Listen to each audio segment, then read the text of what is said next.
Ilang taon ding nawala sa showbiz ang aktor na si Dieter Ocampo at sa kanyang comeback, handa na raw si Diet na makasama sa projects ang mga kapuso artist. Ang una niyang pagsabak, kichichika ni Lars Santiago. Makaraan ng isang taong pagkapahinga, nagbabalik sa pag-arte si Dieter Ocampo bilang bida sa Father's Day episode ng Magpakailanman na may pamagat na Breastfeeding Dad.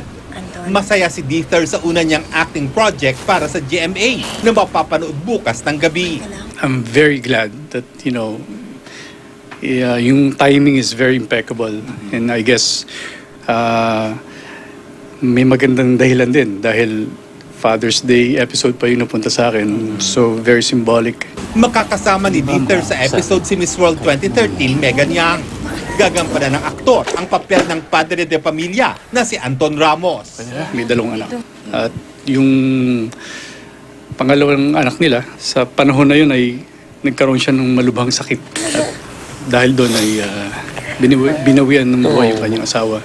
At kinailangan ni Anton Ramos na gampanan yung role bilang isang ama at isang ina.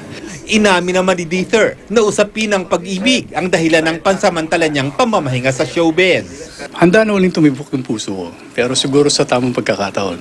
Hindi naman daw nasayang ang sandali niyang pagkawala sa showbiz dahil nagpunta siya sa Amerika at nag-aral sa mga bagay na may kinalaman sa produksyon sa pelikula at telebisyon. At sa kanyang pagbabalik, pinili niyang maging abala sa proyekto sa Kapuso Network. Ready na ho ako. Sana rin makatrabaho ko yung mga hindi ko pa nakakasama at karamihan ay nandito sa Kapuso. Lars Santiago, updated sa showbiz happening.